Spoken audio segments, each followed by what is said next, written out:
Da li je moguće uzeti premium telefon ispod svih viđenih cena i još ostaviti prostor za zaradu? Ostani do kraja, jer ovaj oglas deluje odlično, ali krije jednu važnu proveru. Gledamo Honor Magic 7 Pro iz Beograda. Cena je 510 eura. Prodavač kaže da je telefon nov samo par dana, ali je oglas označen kao polovan. Tu odmah kreće prvi znak za oprez. U opisu nema memorije, nema garancije, nema računa i nema dovoljno detalja o samom telefonu. Kad uporedim lokalne oglase za isti model, većina ide od 550 do skoro 800 eura.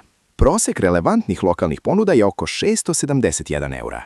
To znači da je ovaj primjerak vidljivo ispod tržišta. Za preprodavca je to dobra početna tačka, jer postoji prostor da se telefon posle proda za oko 590 do 620 eura.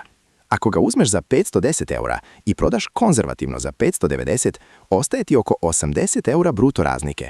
Posle osnovnog troška preuzimanja, realna zarada je bliže 74 eura. Ali sad dolazi najvažniji deo. Prodavac ima dobre ocene, ali ih nema mnogo, nalog nije star, nema verifikovan telefon i nema verifikovan bankovni račun. Zato ovo nije oglas za uplatu unapred. Najbolji potez je lično preuzimanje i puna provera. Traži e-mail, proveri bateriju, ekran, kamere, ivice i tačnu memorijsku varijantu.